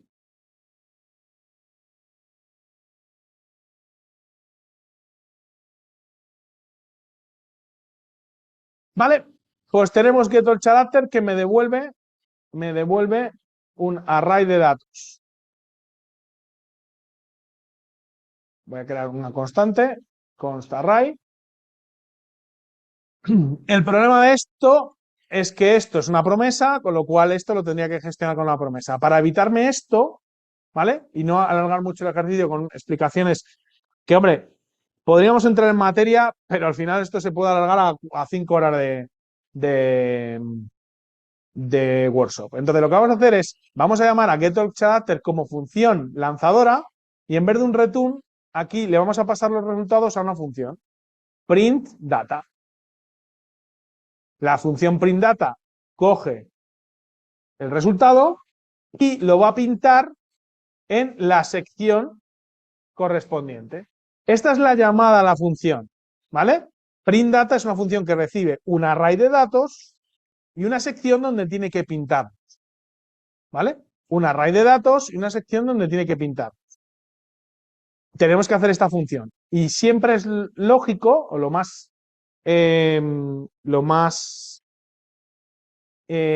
común es que la función esté declarada antes de la llamada. Hay un cierto tipo de funciones en JavaScript que me permiten o que me obligan a hacer esto, ¿vale? Las funciones de tipo declarativo no son esas funciones, las podría crear en cualquier parte del código, pero si las hubiera hecho de tipo expresivo o como constante, no podría llamar a esta función sin haberla declarado previamente. Es como una buena práctica. Entonces voy a coger la función y la voy a llamar print data. ¿Qué necesita esta función?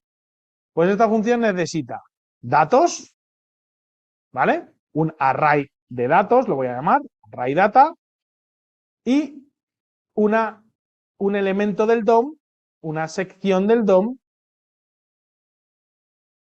donde pintarlo.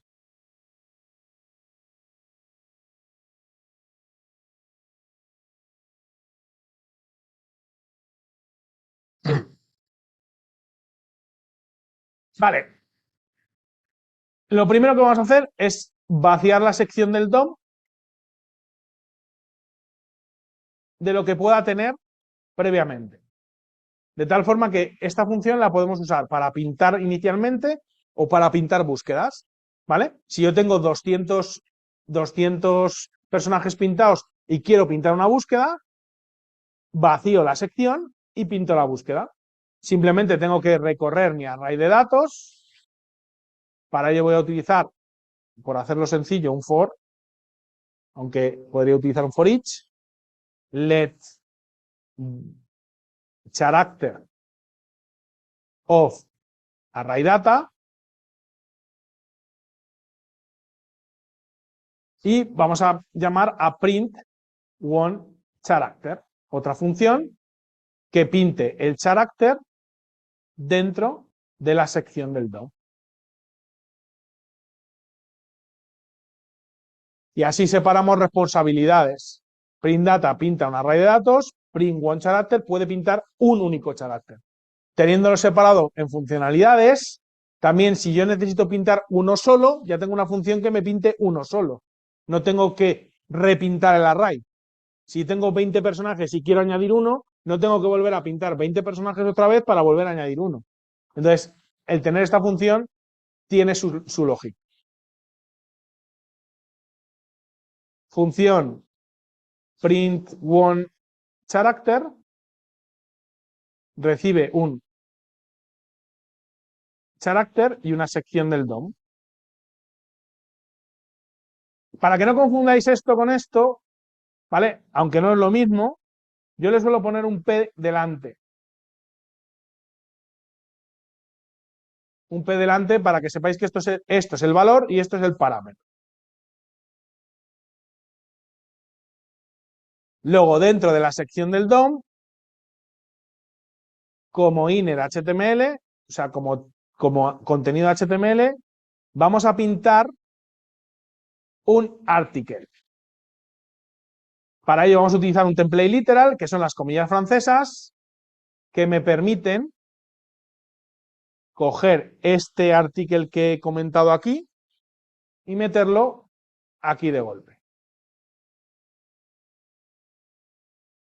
Y ahora lo único que tengo que sustituir es de cada carácter saber qué datos necesito.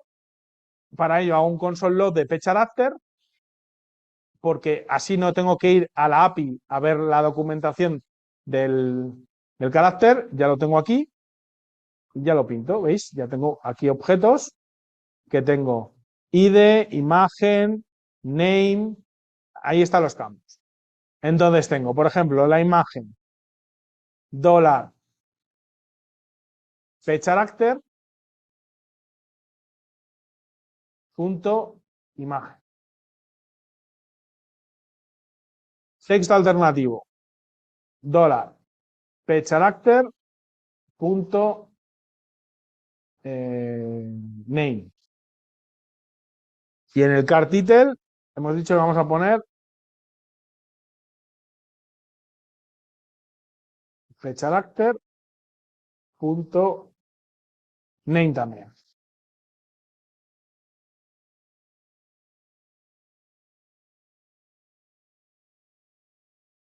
Pues en principio ya estaría, porque hemos llamado a getCharacter, cogemos la primera página, hacemos la petición, cogemos los resultados, llamamos a printData, printData recibe el array y la sección, ¿vale? Vacía la sección, recorre mi array cogiendo cada carácter y pintándolos por separado dentro de la sección. Aquí estoy recibiendo bien los caracteres y lo que hago es dentro de la sección del DOM, como HTML, pintar el article. En principio, debería pintarse el personaje, pero solo se pinta uno, ¿vale? Solo se pinta uno. ¿Por qué? Pues entender qué estamos haciendo aquí. Dentro de la sección estamos incluyendo como HTML un article. Cogemos el primer personaje, lo pasamos por aquí y lo pintamos. Y ahí aparece Rick Sánchez. Cogemos el segundo personaje, cogemos la sección Y el HTML lo igualamos a esto, es decir, sobreescribimos el valor que había antes por el nuevo personaje. Si pasamos 200 personajes, el único que va a quedar es el último. ¿Qué tenemos que hacer aquí? A lo que ya teníamos, sumarle o concatenarle los demás articles. Y esto lo que hace es que se pinten todos los 20 personajes que aparecen. ¿Vale? ¿Entendido?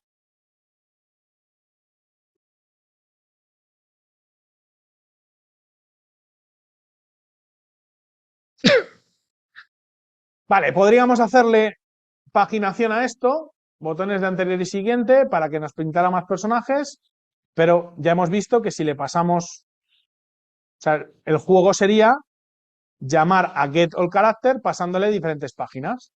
Si conseguimos dos botones que me diga 1, 2, 3, 4, ¿vale? Pintamos diferentes páginas.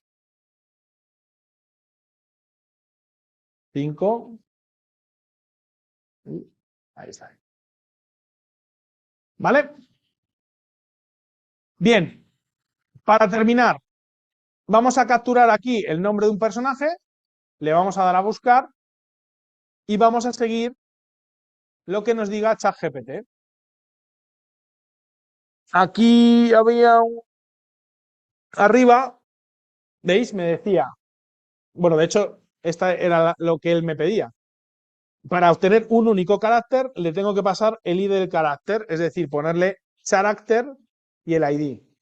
Pero esto, dentro de lo que cabe, no me gusta porque yo no puedo buscar por nombre. Entonces, ¿puedo hacer una búsqueda en Rick and Morty API?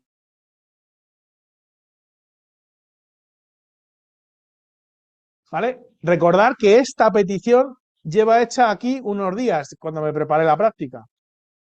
Sí, bueno, supongo que la colgarán en YouTube. Sí, ¿vale? Esta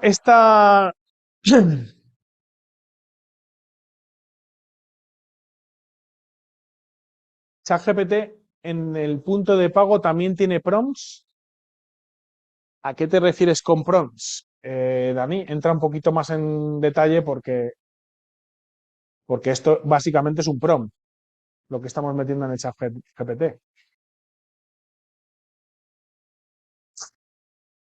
Puntualiza y ahora te contesto la pregunta. Yo sigo, ¿vale? Puedo hacer una búsqueda de Ricky Morty y lo que os decía, esta búsqueda lleva aquí días, ¿vale? Entonces, puedo hacer una búsqueda en Ricky Morty por nombre de personaje. Y aquí tengo yo mi duda de que como no estoy con la API de pago, estoy con la gratuita, a lo mejor sí que me pide que regenere la pregunta, pero bueno, correcto. Me dice que regenera la pregunta, voy a tener que refrescar y voy a volver a hacer. ¿Puedo hacer una petición por nombre de personaje?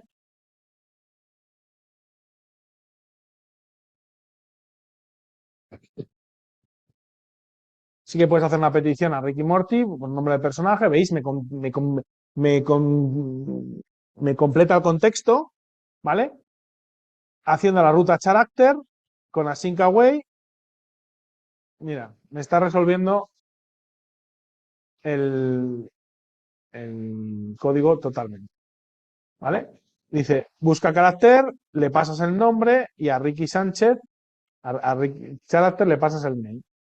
Y esto me devuelve la búsqueda.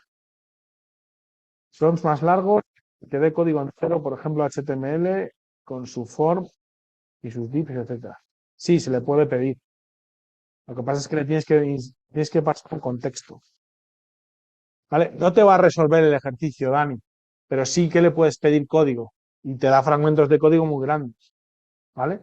Pero le tienes que, digamos que le tienes que ir guiando y es probable que el código que tú recibas haya que hacer modificaciones, ¿vale? Fijaros, vamos a coger este código, lo copio y lo pego en el chat, ¿vale? Voy a coger exactamente el código que me ha ofrecido en este caso ChatGPT y lo voy a meter dentro de mi código. Ahí estaría.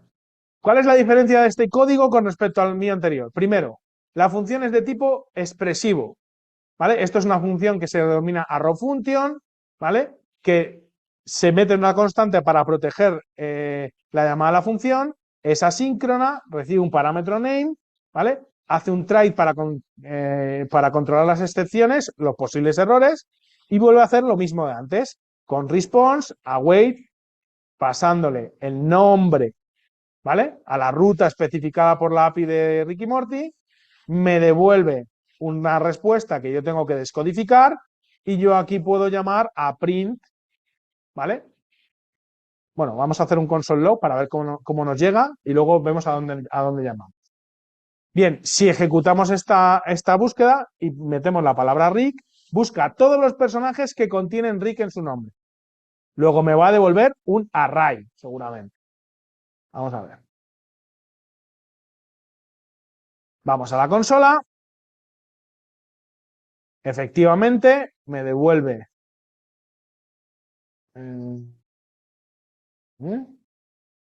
No, este console log está por aquí. No, es este.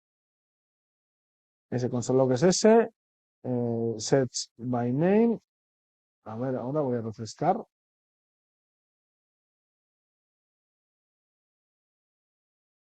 Inspeccionamos. Ahí tengo Rick Sánchez, Adjudication Rick, Alien Rick, Antena Rick, Aqua Rick. Es decir, tiene bastantes personajes que empiezan por Rick. ¿Vale? Ahora lo único que tengo que hacer es pintarlos. Pero es que esto es lo mismo que hemos hecho antes. ¿Vale? Antes recibíamos un array y llamábamos a print data. Es que ya lo tenemos resuelto. Donde tenemos el console log, solo tenemos que llamar a la función print data y ponerle data result y la sección donde queremos pintar. Ahora, vamos a ponerle bet. En vez de Rick, vamos a ponerle algo que sea más cortito. Bet. Si yo le paso ser character by name pasándole bet, ¿qué me va a pintar? Bet Smith, Bet Sánchez, ¿vale? Todos los personajes que contengan la palabra bet. ¿Cuál es mi objetivo ahora? Ya tengo la petición hecha. Mi objetivo es nutrirle a esta función de lo que el usuario pinte aquí. Le voy a dar a buscar y tengo que llamar a esta función pasándole lo que el usuario escriba ahí. ¿Vale? Ese es el objetivo. Pero la petición ya está hecha y me la ha resuelto entera ChatGPT. ¿Vale? Pues vamos a capturar este botón, ya lo tenemos capturado, y este input. Venga, vamos a hacer el evento. Y ya con esto acabaría el ejercicio. Creamos el evento sobre el botón, btn, hace event listener, creamos un escuchador que se llama en JavaScript, donde le decimos, oye, cuando te hagan clic, llamas a la función obtener búsqueda. Vamos a llamarlo get search o get input. Bien, esta función es un evento y lo que me interesa de esta función no es en sí el botón, porque el botón lo único que ya hace es llamar a esta función. Me interesa capturar del input su valor. Console log del input que he capturado arriba, quiero que me des el valor que haya escrito el usuario.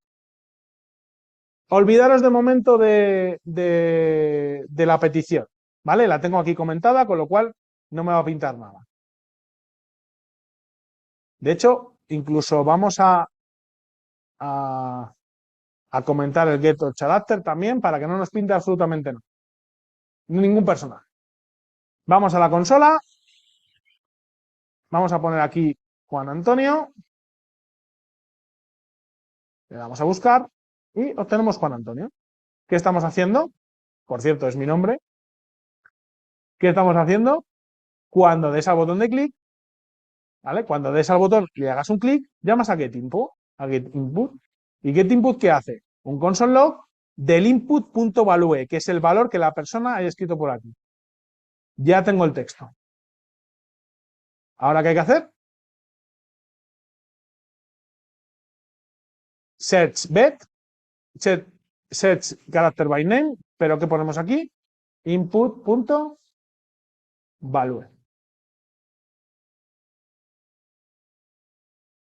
Y ejercicio terminado.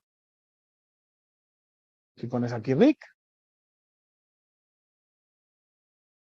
si pones aquí bet,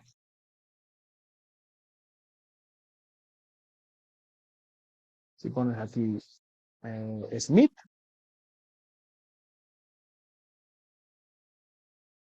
te saca toda la. ¿Vale?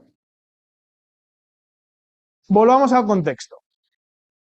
Programar, y en este caso programar una web, consiste en un compendio de HTML, CSS y evidentemente JavaScript, ¿vale? Porque es el lenguaje, en este caso es el lenguaje que hemos utilizado para programar el contenido. Bien, como habéis visto, primeramente nos hemos dedicado a la maquetación, a generar, como decía ChatGPT, la estructura donde queríamos visualizarlo. Y sobre todo los elementos con los cuales íbamos a interactuar, ¿vale? Porque al final, por JavaScript, tenemos que darle funcionalidad a ciertos elementos. Cuando hemos definido los estilos, que en este caso hemos utilizado Bootstrap para definir estilos, para no tener que maquetar muchísimo con CSS, ¿bien? Nos hemos centrado en el JavaScript. ¿Y qué hemos hecho primero? Pues ya que tenemos una API a la cual consultar, vamos a llenar de datos esa API y llamamos a la función print1character y printData. Bien, y pintamos todos los personajes. Evidentemente, inicialmente pintamos todos los personajes. Y ahora, ¿quiero hacer una búsqueda? Voy a poner cluster. ¿Qué tengo que hacer? Limpiar la lista de personajes y volver a pintar los personajes. Y por eso era muy importante que dentro de la función printData la sección se limpiara, se vaciara. Porque cuando hiciéramos la búsqueda íbamos a pintar otro array de datos. ¿Bien? Recorríamos el array y pintábamos carácter a carácter. ¿Bien? El carácter en este caso, ¿qué tiene? Pues estamos haciendo un template literal que se llama. Hay otras formas de pintar esto, incluso formas que pueden tener incluso un mejor rendimiento que esta, pero esta es una forma la más rápida para hacer aquí en un ejercicio de clase. Luego, a partir de ahí, generamos diferentes funciones que me den diferentes tipos de búsquedas contra la API, que siempre es igual, fetch, await, me ofrece una respuesta, esa respuesta la descodifico en JSON y tengo dos datos. Si veis, todas las que hemos hecho con consultas a la API tienen lo mismo, siempre es igual, siempre. A partir de ahí, llamamos a pintar a todo el array o llamamos a pintar un único elemento. Siguiente paso. El usuario interactúa con elementos. Pues vamos a ver qué tipo de eventos son con los que interactúa, capturamos los elementos para interactuar con esos eventos y a partir de ahí devolvemos los valores y llamamos a las funciones que hemos creado para que hagan esa búsqueda. Y es poco a poco ir desgranando la cebolla, poco a poco. A ver, preguntas. Juan Antonio, ¿cómo puedes hacer para que no tenga que darle al botón para buscar, sino que mientras vas escribiendo en el input, la búsqueda se va ejecutando? Bien, en este caso, tendrías que cambiar el elemento sobre el lanzador del evento. Le hemos puesto el botón como lanzador de evento. ¿Quién sería el lanzador del evento? El input. ¿Vale? El input. ¿Y qué tipo de evento sería? Un evento de tipo input. El propio evento lanza un evento de tipo input. ¿Qué significa esto? Que cada vez que escribamos, que cada vez que tipemos, ¿vale? Si pongo una R, me buscará con R. Voy a poner Claxter y me va saliendo el segmento.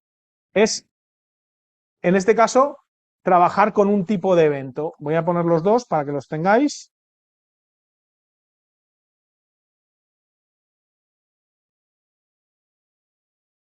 Esto sería con clic y llamaríamos a la misma función.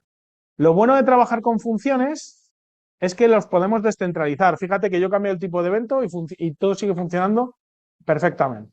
¿Vale? Eso con respecto a lo que ha preguntado Carlos. Para que si pintasen todos, bastaría con añadir más igual después de línea HTML en la función printbar. ¿Quedaría grabada la sesión? Sí, va a quedar grabada y se reproduce en YouTube. Perdona María, no había visto tu pregunta. Y Carlos, he contestado a tu evento. No sé si tenéis más preguntas, pero el objetivo de esta charla, aparte evidentemente de que trabajemos con JavaScript, de que nos familiaricemos con la programación, de si no habéis tenido una experiencia previa con esto, veáis que no es tan complicado. Evidentemente, esto tiene un mogollón de cosas por detrás que hay que aprender, ¿vale? Para llegar a saber qué es un try-catch, para llegar a saber qué es un JSON, ¿vale? Incluso para llegar a saber qué es una clase, qué es un identificador, en lo más básico de HTML.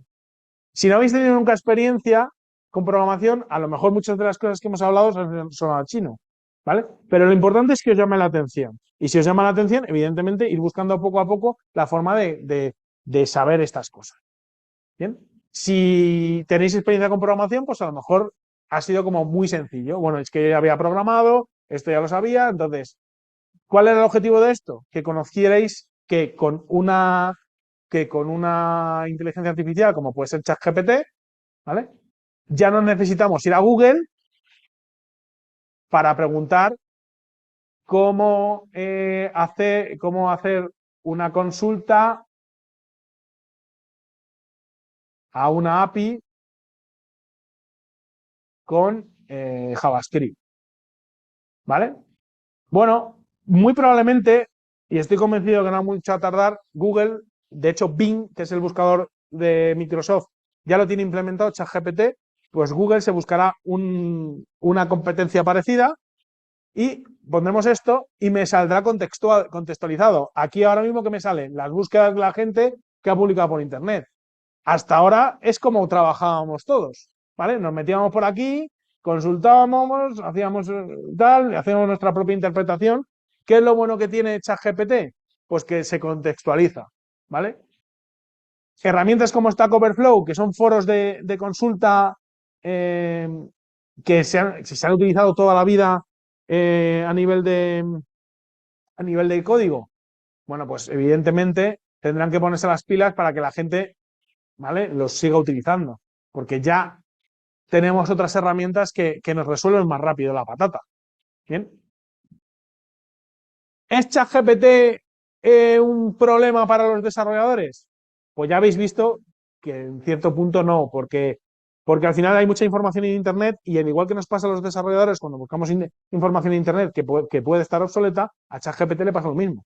Entonces, el concepto de contextualizar, pero el concepto de saber si lo que estoy haciendo está o no obsoleto es trabajo del desarrollador, ¿vale? Es una herramienta muy potente que seguramente mejorará muchísimo, que si la tenéis de pago a tenerla gratuita, no vengo a venderos nada, o sea, no es una cosa que al final ahí está y la podéis usar, pero cambia bastante, sobre todo que podemos hacer consultas a la propia API ChatGPT y hacer nuestras propias aplicaciones con inteligencia artificial. Así que yo creo que es un punto de partida y marca un precedente de lo que va a ocurrir en los próximos años.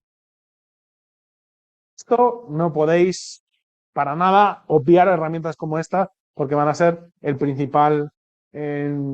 una de las principales nutrientes de información dentro de Google.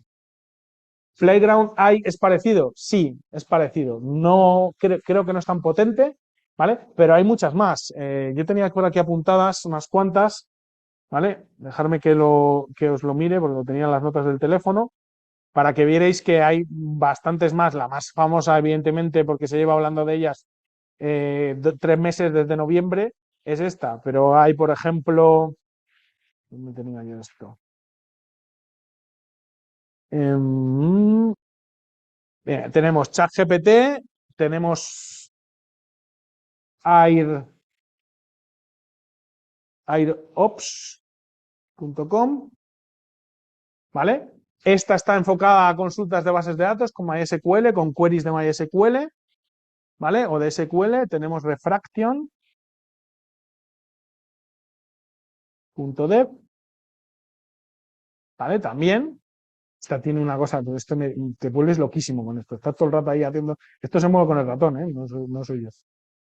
Por ejemplo, es otro sistema. Luego tenéis el GitHub Copilot, ¿vale? Como herramienta de editor de código, que yo creo que se ha quedado un poquito ahí como frío el tema de GitHub Copilot, pero, joder, es que en agosto, en junio del año pasado, GitHub Copilot era como, vamos, aquí, vamos a trabajar con un montón de cosas, y la verdad es que yo incluso me llegué a plantear pagar la licencia de pago del Copilot, porque a veces le hacías preguntas y decías, joder, es que esto es una maravilla. Y luego tenemos el Spellbox. Spellbox.app.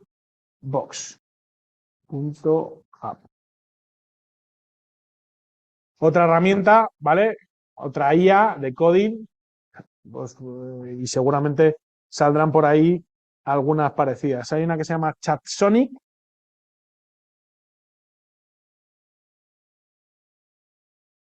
que dicen que es la alternativa a ChatGPT, ¿vale? No la he probado. Muchas de estas no me ha dado tiempo a probarlas, pero pues, podéis tener ahí bastantes cosas. Dicen que Google va a sacar una dentro de poco, así que estaremos muy pendientes de lo que pueda, porque Google siempre es una herramienta que hay que tener en cuenta. No sé si tenéis dudas, no sé si ha quedado claro. Al final es un workshop. He tenido que ir rápido en algunas partes. Espero que el contexto haya quedado claro. Yo recomiendo que si lo van a subir en Google, pues evidentemente con el pause y el stop, el que quiera la parte de código y esté más interesado en la parte de código, pues le va a resultar más interesante pararlo e irlo viendo. Pero básicamente quería presentaros esto como una herramienta que yo creo que va a cambiar el estatus de desarrollo a partir de ahora. No sé si hay preguntas, y si no, pues hemos terminado. Muchas gracias a todos. Me alegro, María. Gracias por el tiempo.